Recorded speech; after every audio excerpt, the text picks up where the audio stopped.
After the Second World War, the world, and the United States in particular, had an obsession with space.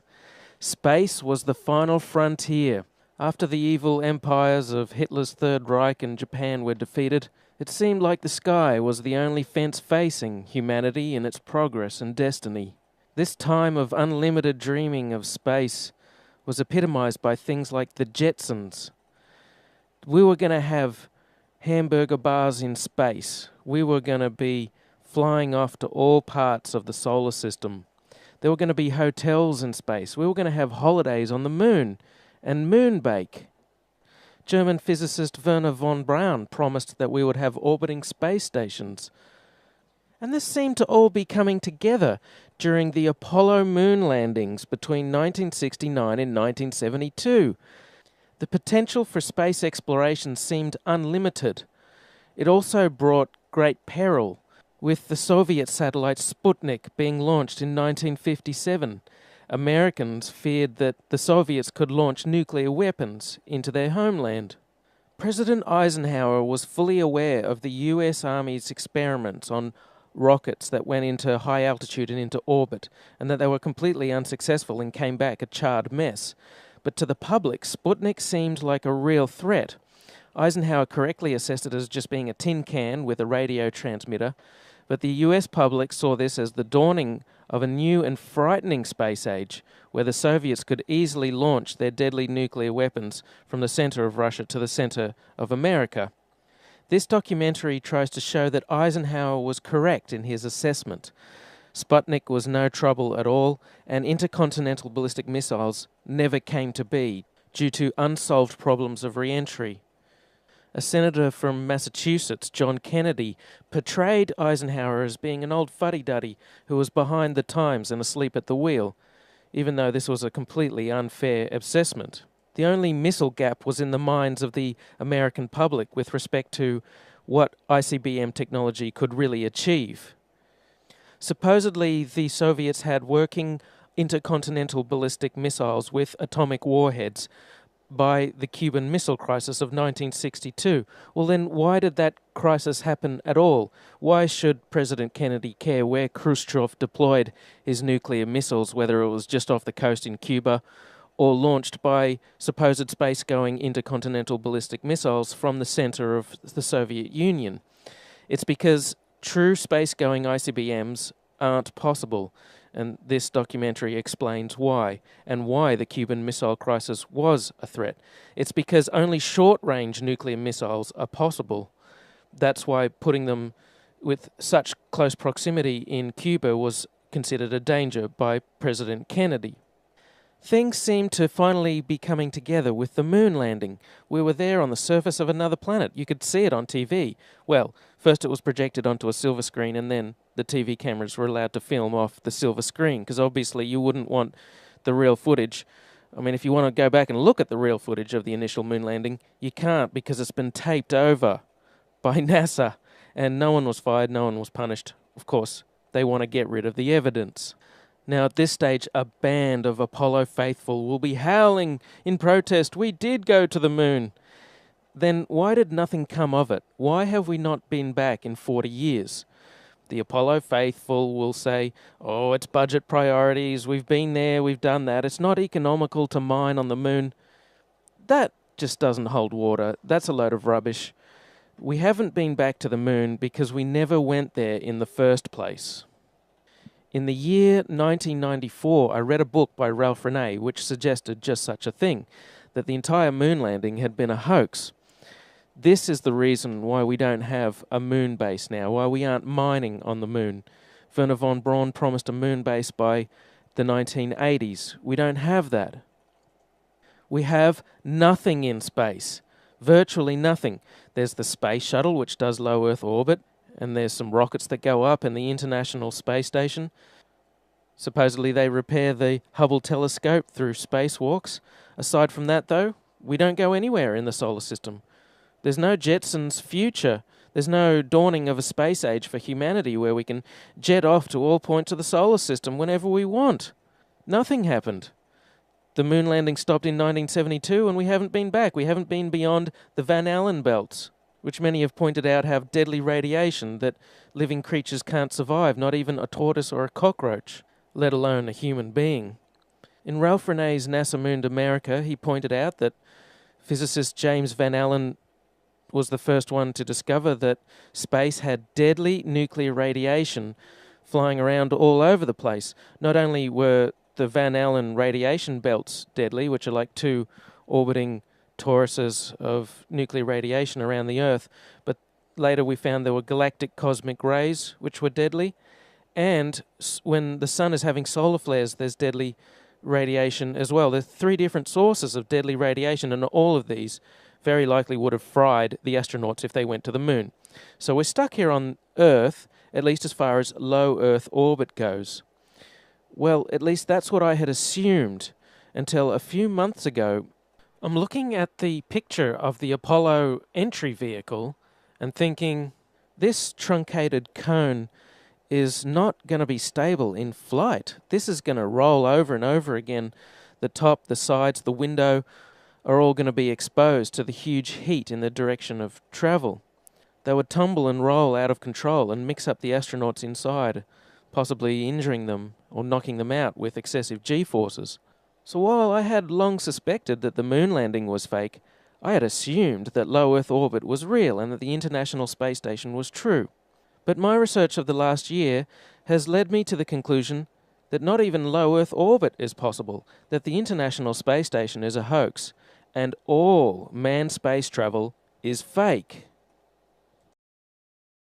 The main reason I believe all manned space travel is fake is because the re-entry vehicles are fake. I'll go through all of that in detail. First though, let's have a look at the International Space Station.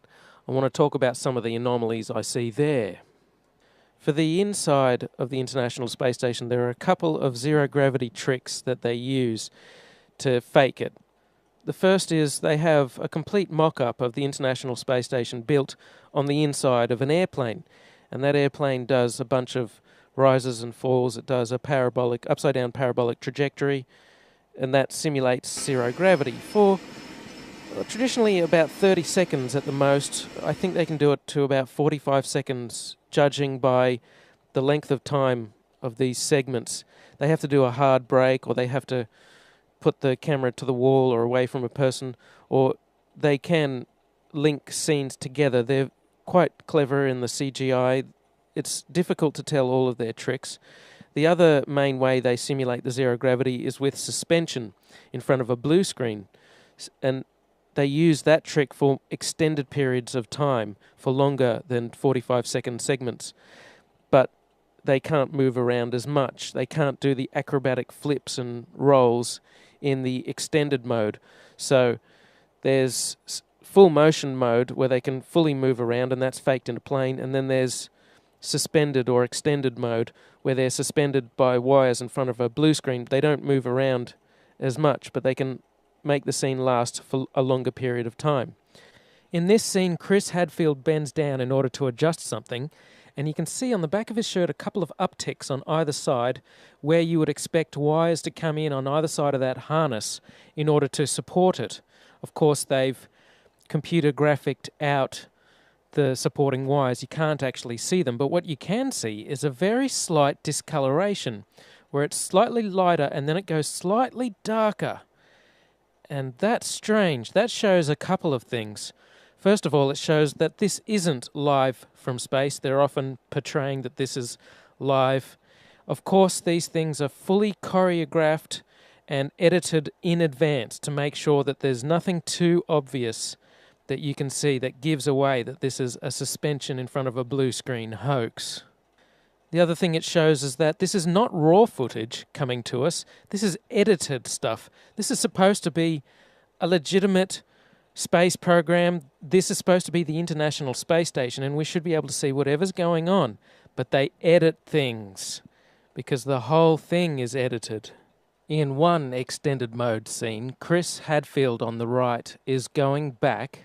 He's going back, and then he just stops. That's an odd motion. You would expect if this was true zero gravity that you have to support yourself, you have to stop yourself on both the top and the bottom of your body as you're drifting back. If you just stop yourself with your feet, then your head will rotate backwards. Conversely, if you just hang on at the top with your hands, then your feet will still keep moving. You have to support yourself at both the top and the bottom of your body. But his hands, Chris Hadfield's hands, aren't touching anything. He just goes back and then he stops. And that's odd. You can see a sort of a harness sticking through the T-shirt of Chris Hadfield. It's a harness that's around the waist. That's how they're supported. Also notice that Chris Hadfield has the habit of bringing his knees up. That's because his stomach muscles aren't as strong. He doesn't have as much midriff strength as some of the others who are able to elongate their body and make the hoax look a bit more realistic. He's constantly bringing his knees up because he's not as strong as the others. Occasionally, though, the others bring their knees up too.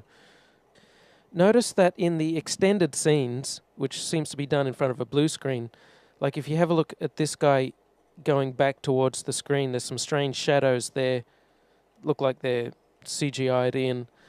Using computer graphics, they edit out the supporting wires and edit in these rotating floating objects. They always seem very concerned with the object. Chris Hadfield looks at it very closely. You don't want the object getting too far out of control, because if it starts bouncing off the cabin in a weird way or goes back to the blue screen, it could ruin the whole illusion. They also don't bounce those oranges off the walls. I'd like to see them get a tennis ball and throw it around really hard and fast. And I'd like to see them do-si-do each other really quickly, which they can't do, or they'd get all their wires tangled up. Here's another scene with Catherine Katie Coleman. Seems to be done in the suspended mode. Have a look at her hair. There's something odd about her hair. I know this is zero gravity and hair is supposed to stick out and go all over the place, but her hair doesn't really flop around naturally. It's always sticking out kind of rigidly. Maybe they permed it in that position, or perhaps they're hanging her upside down. As she shakes her head from side to side slightly, you can see the hair always springs back to a particular position with respect to her head. It should flop all over the place. The chain that she's wearing around her neck is a computer graphic. This is computer-generated images. Japan, and that brings us to Koichi, who's in the Japanese lab Kibo. So Koichi, walk me through what you're working on in this lab. Yeah, this is an experiment called Spheres. And these satellite robots are specifically designed to function in the microgravity. They contain the software that the scientists are testing. At first, this looked like a full motion scene to me, but on closer inspection, I think this is a suspended mode scene. When it's sped up, you can kind of see them swinging, and it has the same backdrop as the other suspended mode scenes. And then there's this weird part. Rick Mastracchio puts out his hand and he moves forward. Maybe he's using his feet to wedge himself forward somehow, but it doesn't look like it. The floor is smooth. His foot is behind that blue handle that's attached to the floor that he keeps both of his feet under and keeps shuffling back and forth on. He sticks his left hand out and then he just moves forward. He is Superman. That's how Superman moves forward. He sticks out his arm and he flies. The extended mode is much quieter than the full motion mode. In full motion mode, you can actually hear the sound of the jet engines, the engines of the airplane. In every single scene of full motion mode, in every segment of the International Space Station, you can hear this loud sound, the sound of the jet engines. You could argue that it's the air conditioning system. Not even an office air conditioner is that loud. And why is there a loud sound in every segment of the International Space Station? That's because no matter how soundproof you make it, you can't filter out all of the sound of the jet engines. An airplane is just too noisy. You can put noise-cancelling headphones on when you're on a plane, and that doesn't stop the sound from getting through. It muffles it. They also use microphones that don't pick up very far away. If you have a look at this scene here, you can see that when the microphone's in the middle, pointing towards the guy in the middle, you can't hear the sound of jet engines as much, but when the microphone goes to the guy on the side, you can hear the sound of jet engines a bit more. So you can't truly soundproof the inside of the airplane where they fake full motion mode. You can see in this scene from the recent National Geographic documentary Live from Space, Koichi Wakata is looking at the window there. This is full motion mode, and you can tell because of the sound of jet engines. In quiet mode, they can go to the cupola and they can look through at their model. And you can see an amazing model. Gee, why would you build the International Space Station out of a bunch of long, thin segments that can easily break at the joints? So there's their fairly realistic view of the rest of the International Space Station. The International Space Station was made piecemeal. They started off with one section and then they added another section. It consists of a bunch of tubular sections which are joined together. It's an ad hoc design. Here are a few scenes from the tour of the International Space Station that they take you on. And I noticed that there's no airlock between sections. This means if there's an air leak in one section, they will be affected in all sections. They're quite likely to all die. You could wear the spacesuit. That would work for a few hours until you had to eat. And then you'd have to take the spacesuit off and you'd be exposed to the vacuum of space and you'd be dead. The porous plate sublimator only lasts for a few hours anyway. Sometimes they're tethered. Do they have tether points on the inside of the International Space Station? Not likely. They don't really design it with life in mind. You could argue that they all scramble into the Soyuz and try and get back to Earth in the event of an air leak. Well, that would be very odd. They would have to completely change and recalculate all of the re-entry parameters if you're going to cram all 11 people or however many people they have on there. They have many people on the station at the same time. You also couldn't cram that many people, all 10 or 11 of them, into the one Soyuz at the same time. They only ever have one emergency Soyuz escape capsule. You couldn't cram them all in. It's very odd that they're up there in this life-threatening situation where an air leak could happen at any time and they could all die, and there's not even enough lifeboats for them to make it back to Earth. Having no airlock in between sections is very odd. The more sections they add to the International Space Station, the more dangerous it becomes, and yet they don't care. They just add as many as they like. Yippity-doo-dah, yoo-hoo! Let's all die in space!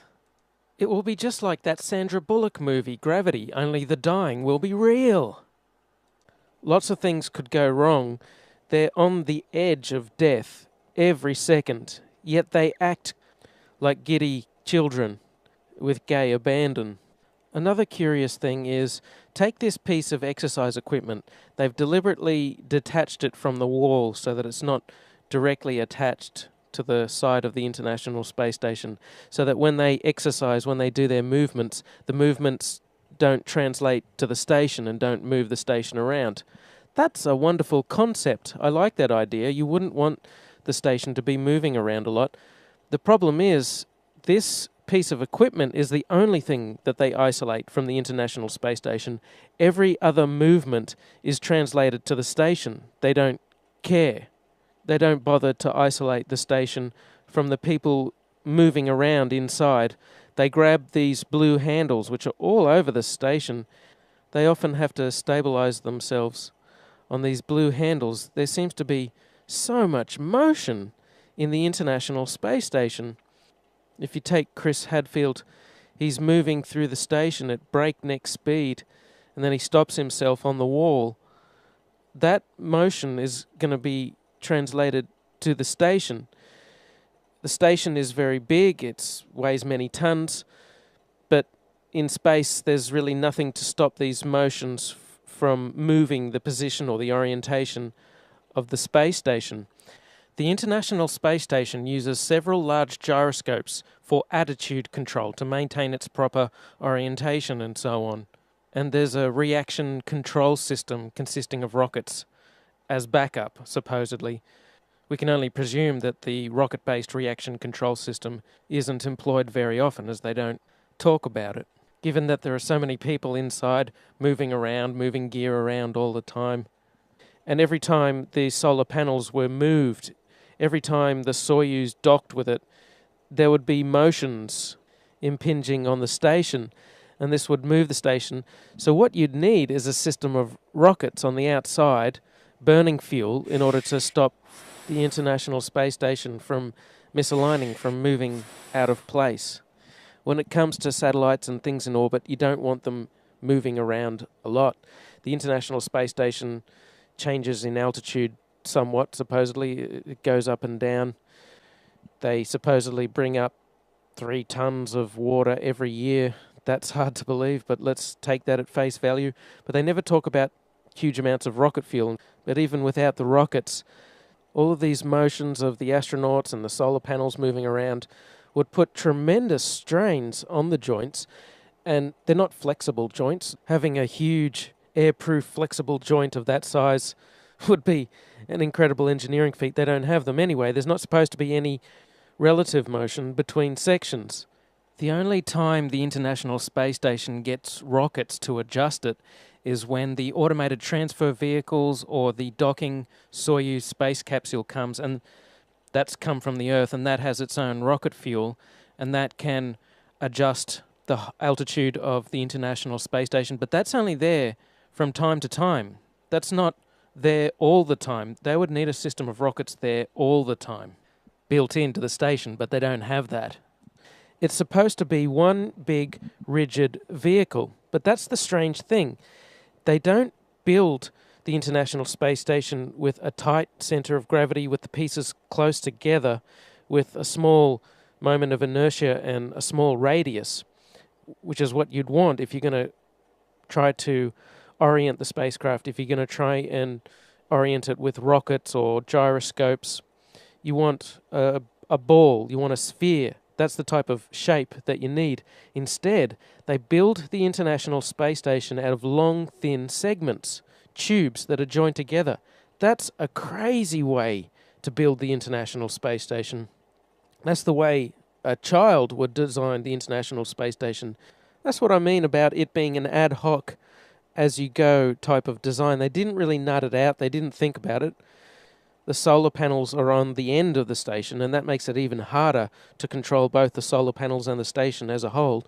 The solar panels would be better off being a more circular shape instead of big rectangles, and they'd be better off being close to the center of gravity, so that, as I say, you can reorient the vehicle, you can move it around. You should be building this thing like a sphere, but they don't. Another curious aspect is how they deal with water. There's no proper shower, so they must be incredibly uncomfortable and stinky the whole time, yet they have huge smiles plastered on their face. They can't have a proper shower. Nevertheless, they must use some water in order to clean themselves, in order to clean their hair. What do they do with this water? Supposedly they have suction for when they urinate, but aside from that, there are no special vacuum sinks. In other words, there's water floating around all over the International Space Station. Now, none of the surfaces are waterproof. It's just expected that you keep the water confined to one area of the International Space Station, away from the delicate electronic equipment and so on. And what do you do with this water, especially dirty water? Because that's what water does. It absorbs dirt and particles. They would accumulate so much filthy water. The mantra, of course, is recycling. They're supposed to recycle everything. Wow, they have some amazing recycling technologies on the International Space Station that they can't demonstrate anywhere else. I mean, it's a super water recycler that's compact enough to fit inside the International Space Station. Imagine how much maintenance such a system would require. You'd have to bring up so many filters and chemicals, and things would be breaking down and you'd have to repair it, but you don't have the tools to do it. So there's another curious, strange aspect of the International Space Station which endangers their lives and could kill them. But they don't care. they always have huge smiles on their face, like they're having a really good time, even though they could die at any second. Another curious aspect is that humans emit dust with time. Their skin dies and drops off. That's what makes for most dust inside a person's house. There'd be so much dust building up on the International Space Station, and yet you never see them go around with a dust buster, with a small vacuum cleaner sucking things up. What do they do with the dust? Well, supposedly there's a trash disposal thing in the form of a re-entry vehicle which strangely burns up on re-entry, even though the ones with humans inside supposedly survive re-entry. That's a very curious contradiction, but they have a trash disposal capsule that they put their trash into, but they never talk about the dust. They never talk about the solid waste from the supposed space-age sewage system that they have.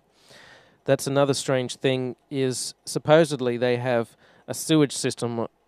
I don't know how they cram it into the International Space Station. Perhaps it's in the walls of the station, but they never talk about the smell.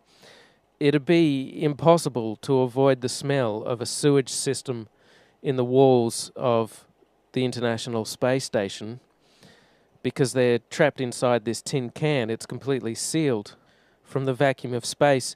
You could have any number of super filters and try and get rid of the smell. It wouldn't work. They never talk about bringing bacteria up in order to replenish the bacteria that's in the sewage system. They never talk about bringing all of the extra oxygen up that you'd need to let the bacteria process the sewage.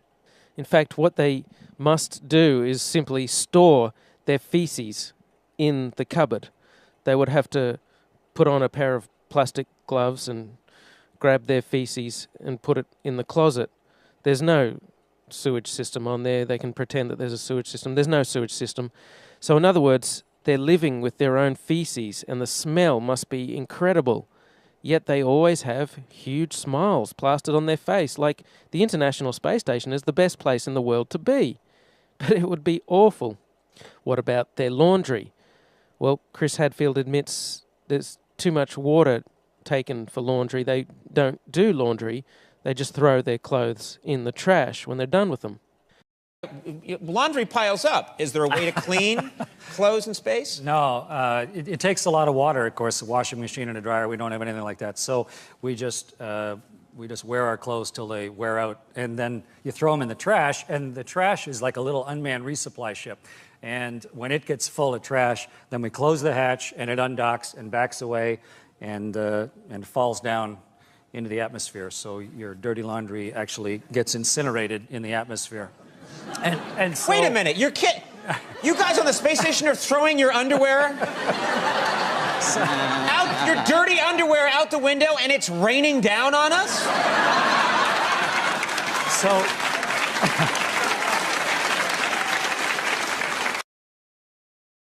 So take this woman, Sunita Williams, has supposedly been on the station for 200 days. She's never had a proper shower in that time. She's never laundered her clothes. She just wears her clothes for, I don't know, a couple of weeks, a month, and then throws them out. In other words, she stinks. She's horrible. She's clammy. She's disgusting. Living on the International Space Station, you might be 6 months without a real shower. Essentially, you have a sponge bath is what you do every day. And yeah, you do get pretty sweaty because you're working out. But surprisingly enough, when the shuttle crew came to pick me up, was one of my first questions, do I smell? And they said I didn't smell, and they said my hair didn't look greasy, so I was pretty happy with that. Every part of her body must be covered in bacteria and festering pustules. It's the living dead on the International Space Station. Ooh, come here, my precious. And yet they all act like they're so happy to be on the International Space Station. It seems mandatory to smile if you're on the International Space Station. I guess when you're doing a hoax, you have to have a big smile plastered on your face because that's what distracts people. Now check this video out. The whole video is about a minute long. I said 45 seconds before was the maximum for full motion mode. It may be more like a minute that they can do this full motion zero gravity mode, because then the airplane finishes its parabolic trajectory. It has to dip down for a short period of time. There's double the gravity. Anyway, have a look at the end of this, and there's a strange motion to the center. Take a look at the way it moves. It kind of skips out of her control a couple of times. First it dips down and then up a little bit, and then at the end it goes up a little bit, and she kind of looks a bit embarrassed, like she's been caught putting her hands in the cookie jar. Oops, I hope you didn't see that. No, we didn't see, Katie. Just keep the beautiful smile on your face, and that'll distract us from the hoax. They supposedly urinate into these funnels. How do they keep it clean? How do they stop it from being encrusted with dried urine? You can't use water to clean it. You could, but you'd be wasting a precious resource, and then there'd be dirty urine-filled water floating around the cabin instead of ordinary water. So to summarize, they're living with their own excrement, their feces and their urine. They build the International Space Station out of long, thin segments. There's all kinds of motions being translated to the International Space Station through these blue handles everywhere. They could spring a leak between segments easily. There's no airlock between segments. They don't do laundry or have showers, and they're incredibly uncomfortable the whole time. They don't have access to proper medical treatment or facilities. They have to routinely go outside to fix equipment because they like to put stuff on the outside of the International Space Station that can only be fixed from the outside. So in short, this International Space Station is a suicidal hellhole. It's an awful place to visit. Every second their life is in danger and they could easily die, yet nothing ever goes wrong that they can't easily cope with and fix given the incredibly limited set of tools they must have up there. And they act like they don't care. The International Space Station is the worst place in the world to be, and yet they act like it's the best place you could be. When they're supposedly in the International Space Station, I suspect they're actually in the astronaut facility Star City, Moscow. There's a specially built training facility. There have been very few civilians in space. One of them is a South African millionaire. He had to do several months of training in Star City, Moscow, and what you do is you learn the zero-gravity tricks. That's what the training is for. They will tell you, oh, it's training to handle contingencies on the International Space Station, and if someone gets sick, you know, you have to get in the Soyuz and quickly hurry back to Earth, or if you have to do a spacewalk. They have to hide in Star City, Moscow, because if they're photographed anywhere, it would ruin the whole hoax. They have to stay very hidden. In fact, they basically have to live in Star City, Moscow, as they would do on the International Space Station. So there are a whole bunch of frozen meals prepared for the astronauts to be consumed when they're on the International Space Station. In fact, that'd be ideal to give to people who are hiding in the basement of Star City, Moscow, pretending to be on the International Space Station. If they didn't hide in Star City, Moscow, they could be filmed, and you could have, like, this scenario. Hey, Chris, what are you doing down here? I thought you were up in the International Space Station. Oh, yeah, I'm just catching some hockey. I'm down here on a weekend pass, eh? What the hell are you talking about, weekend pass? You got a glass elevator going up there? What is this, Charlie and the glass elevator? You wouldn't want to catch Chris Hadfield when he's in Star City, Moscow, so they stay hidden there. One of them, as I mentioned, Sunita Williams, spent a whole year, supposedly, in the International Space Station. She's such a tragic. That means she would have spent a whole year hiding in Star City, Moscow. One rather laughable claim I hear is that the International Space Station can't be a hoax because I can see it from my house. Well, can you see people inside it from your house? No. There is clearly something up there orbiting. It just happens to be empty and has never been manned. They are capable of sending unmanned things into orbit, like regular satellites, telecommunications, and so on, and they can add segments to this empty, unmanned International Space Station. It's just an orbiting tin can.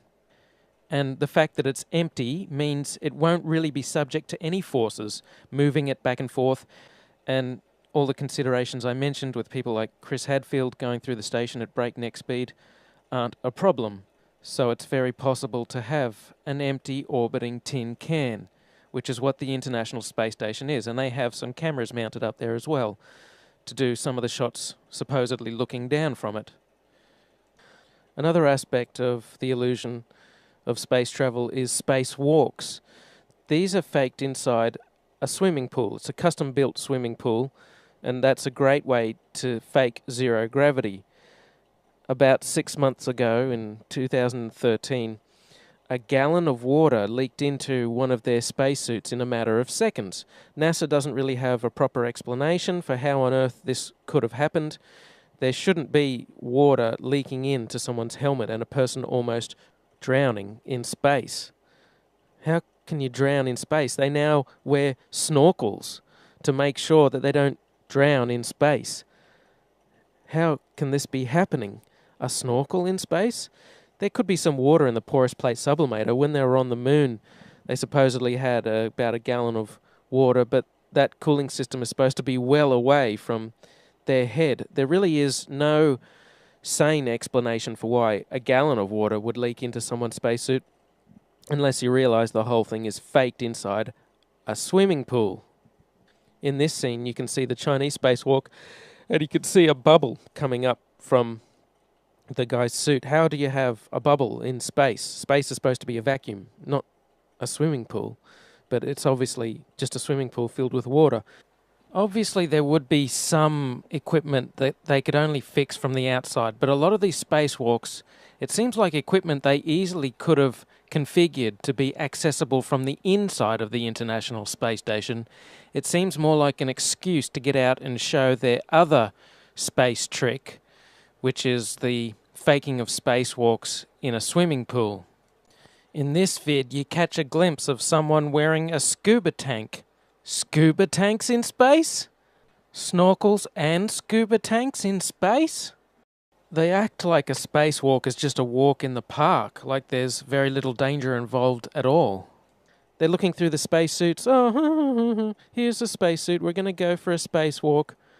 As if there's no danger at all, like they don't care. They don't care. They don't act like they're in a life-threatening situation, like they could die at any second, even though they can. So you would think to preserve their life, they would want to minimize the amount of spacewalking that they did.